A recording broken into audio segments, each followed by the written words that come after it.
planches de tomates. Seulement les tomates, nous sommes à 75 planches. Au niveau des choux, nous sommes à 68 planches de choux et 32 planches des aubergines violettes. On peut au moins être sûr d'une chose, que chaque matin, au moins une corbeille est allée au marché de Kinkala. Oui, mais déjà là, cette corbeille, ce n'est pas nous qui partons sur le marché. Nous sommes en contact avec les mamans qui sont au marché. Nous les appelons, elles viennent vers nous et nous leur proposons, parce que nous ne partons pas sur le marché. Nous connaissons le coût actuellement en cours sur le marché. Le panier que vous voyez derrière moi, il arrive de moment où c'est vendu à 30 000 francs au marché à Bakongo, à Total. Si nous savons que le panier est vendu à 30 000 francs, nous appelons les mamans, nous leur vendons ça à 25 000. Ça leur permet, eux, de faire des bénéfices. Et donc, pour nous, c'est une manière de participer à la vie économique et sociale. Les mamans achètent à bon gré, et pas avec la peur dans le ventre, auprès de la gendarmerie. Non, le contraire. Mais vous connaissez très bien le contact qu'il y a, comme on dit souvent, le rapport armée-nation.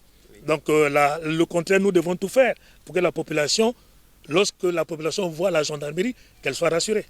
Et c'est aussi une façon de rassurer la population, de faire le même travail qu'eux, de dire au moment que la gendarmerie aussi fait l'agriculture et on leur donne nos produits pour qu'elles aillent vendre au marché. Ça veut dire que pratiquement, mon colonel, chaque semaine vous vendez quoi quand même?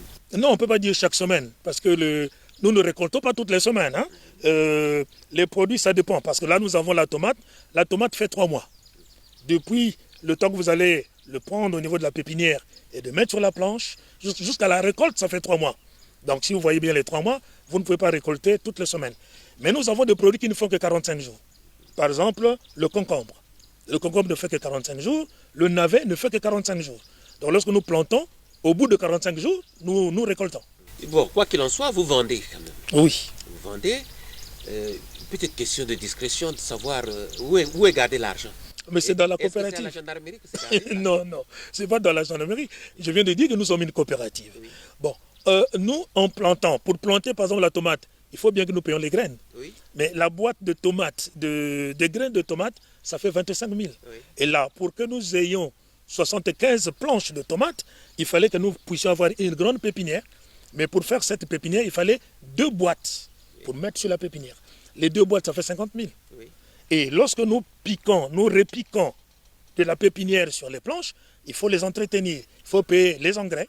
Il faut payer les insecticides, mais c'est avec ça que nous tournons. Et la main-d'œuvre aussi. Et la main-d'œuvre, voilà.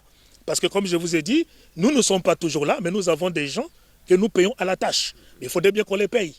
Mais sinon, si ça tenait qu'à nous, on pouvait bien distribuer ces tomates-là à la population. Mais comment nous allons faire pour faire l'autre production? Nous sommes bien obligés de vendre et les petites dividendes que nous trouvons, nous les gardons pour repayer d'autres produits, ainsi de suite. À choisir la spéculation, quelle est celle qui gagnerait votre préférence? C'est la tomate. Pourquoi? Elle pousse, vous voyez, elle pousse sans difficulté. Il n'y a pas trop de maladies, contrairement au poivron. Le poivron, nous avons la fois passée fait une mauvaise récolte, une maladie qui a attaqué les poivrons. Donc pour le moment, jusqu'à présent, je n'ai jamais eu de problème avec la tomate. Même le chou, de temps en temps, nous avons quelques problèmes. Voilà. Mais avec la tomate, je n'ai pas de problème, ça pousse facilement et nous avons cette fois-ci, nous avons une très bonne qualité. Comment vous avez fait pour commencer à maîtriser tout ça? Mais on s'est formé dans le tas. Bien sûr, comme je vous ai dit, à Boko, nous avons des petits qui font vraiment du maraîchage. Nous les avons fait venir et nous avons demandé des conseils. Le gendarme qui vous a montré les différentes planches, c'est un gendarme, mais qui a commencé à faire de l'agriculture à Boko. Lorsqu'il était affecté ici, je me suis appuyé sur lui. Il m'a dit, mon collègue, nous allons faire ci, nous allons faire cela. Et depuis là, ça fait 3 ans quand même que nous sommes là. Et nous commençons déjà à maîtriser les différents noms des engrais, le NPK, le Franzizeb, ainsi de suite. Au regard de l'œuvre accomplie avec courage et dynamisme, le colonel Rodrigue Mulungi a reçu des félicitations et encouragements de la part de sa hiérarchie normale. Le nouveau commandant de la gendarmerie qui venait d'être nommé il y a 5 mois, oui, le général Akwangé, nous a félicités et nous a encouragés. Dès qu'il a commencé son commandement, entre guillemets, il a fait venir tous les commandants de région pour dire qu'est-ce que nous faisions chacun dans nos régions respectives, en dehors de l'entretien de nos personnels, de nos matériels. Oui. J'ai rendu compte au commandant de la gendarmerie que nous faisons aussi de l'agropastoral. Et je lui ai montré, il nous a encouragés et il nous a promis une visite. Le chef d'état-major général des forces armées congolaises, oui, lorsqu'il est venu installer le nouveau commandant de zone, oui, nous a visité notre site. Oui. Voilà, et il nous a encouragés. Depuis là, nous avons pris l'essor, et surtout le nouveau commandant de la gendarmerie nationale qui ne cesse de nous dire que nous sommes sur la bonne voie. Le colonel Rodrigue Mulungi est source d'admiration de la part de l'observateur parce qu'il est arrivé à réaliser l'élevage porcin avec des résultats probants au bout du compte. Lorsque je suis arrivé à Kinkala, on dit souvent que lorsque vous arrivez quelque part, il faut essayer de voir ce que font les autres. J'ai pu découvrir la porcherie du docteur Sens. Il y a un docteur qui était ici, qui, lorsque je suis venu, malheureusement, il n'était pas là, mais sa porcherie existait. Et je suis parti visiter sa porcherie, j'ai discuté avec ses travailleurs et c'est eux qui m'ont donné le goût. Voilà. Et les bâtiments que vous avez vus, c'est nous qui les avons construits. Ces bâtiments n'existaient pas, donc nous avons fait notre propre porcherie et nous avons commencé à acquérir 2, 3 porcs. On a commencé avec un mâle et 3 femelles. On était déjà arrivé au mois de décembre passé, on était à une 60aine. Ça va. Et là, il fallait bien quand même que nous liquidons certains, parce que ça coûte un petit prix au niveau de l'alimentation. Mais là, nous sommes à 40 têtes de porc. Ça fait 44 exactement. Et ça va quand même? Mais ça va, ça donne bien, vous avez bien visité. Nous avons les porcs de tous les âges. C'est vrai que ceux qui étaient déjà à un certain âge, on les a liquidés, entre guillemets. Mais là, nous avons 44 têtes de porc, ça va. Mais la difficulté, comme ce que je viens de dire, ce sont les aliments. L'aliment coûte un peu cher. Et comment vous prenez justement cette question d'aliment de votre porcherie? La quarantaine de porcs que nous avons actuellement, ça nous demande par semaine une alimentation autour de 50 000. Vous voyez que 2 semaines, ça vous fait déjà 100 000. Mais si vous n'avez pas des fruits à côté, si vous n'avez pas des légumes que vous vendez, on devrait avoir du mal à nourrir nos porcs. On peut acheter, non? Mais acheter, il faut avoir de l'argent. On vend un porc. Oui, mais vous vendez un porc. Nous, ici, comme ce que j'étais en train de dire, nous ne faisons pas du bénéfice. Si vous arrivez à Brazzaville, il doit vendre le kilo à 3 000 francs. 3 000 francs le kilo du porc. Mais ici, nous le vendons à 2 000. C'est-à-dire que si vous avez un porc de 75 kilos, vous le vendez à raison de 2 000 francs le kilo, ça vous fait 150 000.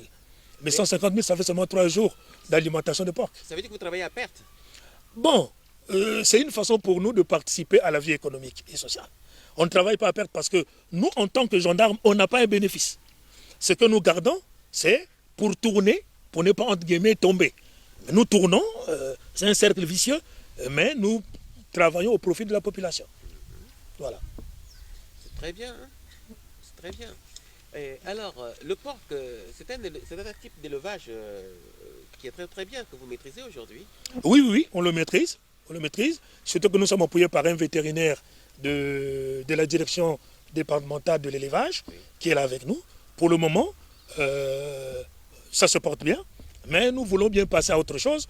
Nous voulons bien expérimenter l'élevage des canards, suivant les conseils et le reportage déjà qu'on avait vu à travers votre émission. Étoile des Champs, effectivement. Vous avez fait un reportage à Pointe-Noire et nous voulons bien nous lancer sur l'élevage des canards. C'est moins difficile, c'est moins contraignant par rapport au porc. Qui achète votre porc? Bon, déjà, à qui vous le vendez? Bon, on le vend à tout le monde, s'il faut dire. Il y a des gens qui viennent même de Brazzaville pour venir les acheter. Et nous avons un contact qui est là au marché de Kinkala, qui vient sur place, il prend le porc, il va le vendre. Par rapport au poids qu'il pèse, il vend, et nous il rétrocède notre poids, et lui, s'il faut qu'il bénéficie des abats ou autre chose, il en bénéficie. Voilà, c'est ce que nous faisons pour avoir un peu de sous dans la caisse. Il importe de noter que les membres de son groupement sont très soumis à la tâche. C'est ainsi que dans les 2 secteurs d'activité, élevage porcin et maraîchage, le travail s'exécute de façon parfaite et harmonieuse. C'est formidable, c'est fantastique. Ça se passe bien. J'ai un gendarme qui est sur place ici, qui s'occupe vraiment, il est comme le chef de chantier, celui qui les supervise. Et comme je vous ai dit, nous recevons des jeunes qui viennent ici, nous les payons à la tâche, mais sous la responsabilité du gendarme qui est là. Voilà. Et c'est le gendarme qui contrôle, qui fait tout, contrôle si les box sont nettoyés, parce que ça aussi c'est un grand problème avec les porcs. Nous les nettoyons 2 fois par jour pour éviter la saleté, les maladies.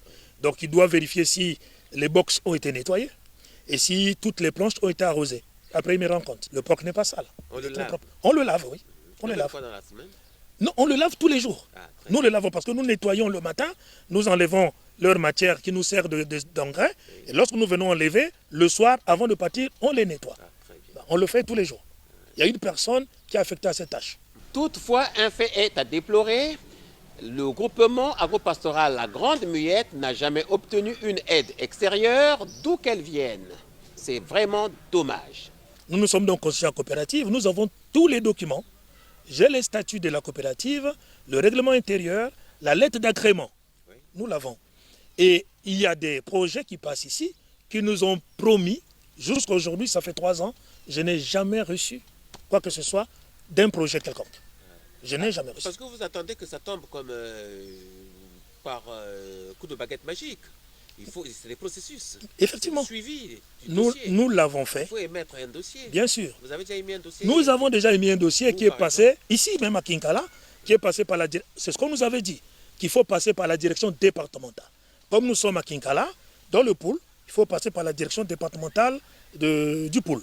Oui. C'est ce que nous avons fait. Et nous avons déjà même été présélectionnés, puisque nous avons reçu des appels.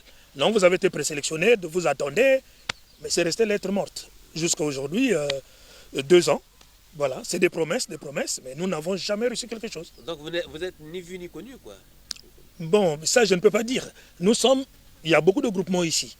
Et tout le monde connaît le groupement de la gendarmerie, la coopérative de la gendarmerie. Comment on l'appelle ce groupement? La Grande Muette. Pourquoi la Grande Muette? Mais voilà les conséquences. Non, la Grande Muette vient de la gendarmerie. La gendarmerie, en tant que corporation, oui. Nous sommes appelés la Grande Muette parce que nous sommes ceux qui observons mais on ne parle pas. Oui. Et toute la gendarmerie est appelée la Grande Muette. Par rapport au nom qu'on donne à la gendarmerie, nous avons donné ce nom à notre coopérative qui s'appelle aussi Grande Muette. Mais elle est connue de tous. Nous avons fait visiter ce site au préfet et à toutes les autorités départementales. Pour terminer, voici le message du colonel Rodrigue Moulungi, promoteur du groupement agropastoral La Grande Muette, à quiconque voudrait l'en entendre. Nous sommes une coopérative qui est particulière parce qu'elle appartient à la gendarmerie. Les 5 personnes qui constituent le bureau de la coopérative sont essentiellement des gendarmes. Mais nous le faisons, c'est pour participer à la vie économique et sociale selon les orientations du chef suprême des armées qui s'est adressé à la force publique le 31 décembre 2020. Et nous avons aussi reçu les encouragements du commandant de la gendarmerie, le général Akwangé. Et nous le faisons pour aider nos mamans qui sont au niveau du marché. Nous leur produisons nos fruits à moindre coût. Donc nous ne voulons pas faire des bénéfices, mais ce que nous voulons, c'est d'un petit soutien. Le soutien en matériel aratoire et du soutien surtout au niveau de la porcherie pour l'achat des aliments. Ça nous coûte cher en attendant qu'on puisse changer, parce que nous n'allons pas supporter le poids des aliments.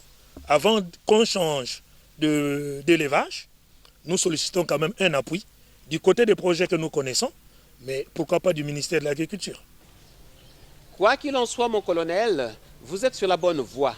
Pas question de courber les chines contre vents et marées. Persévérance, persévérance, persévérance.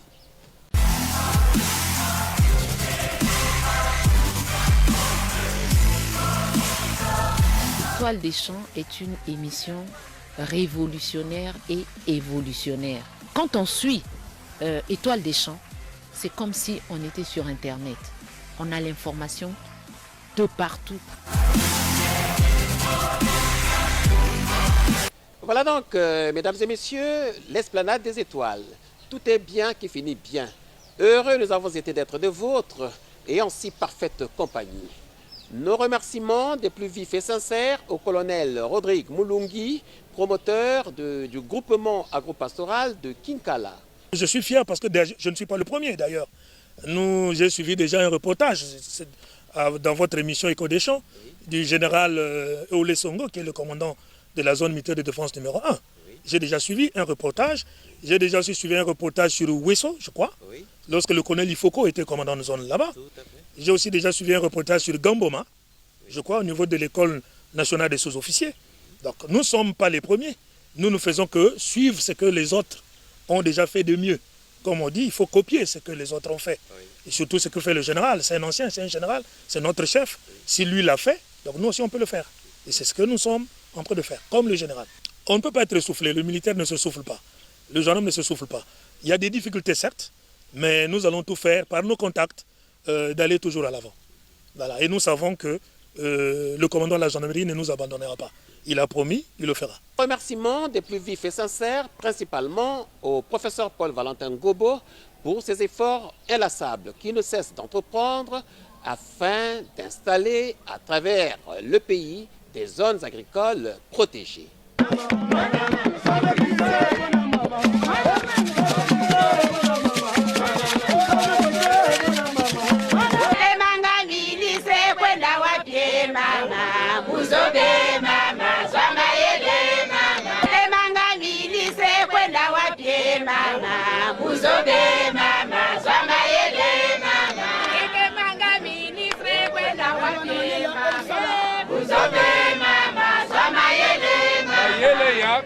Salutations cordiales et amicales à l'ensemble des producteurs agricoles, toujours fidèles à l'esplanade des étoiles.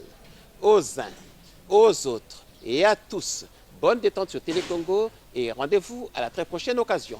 Ciao!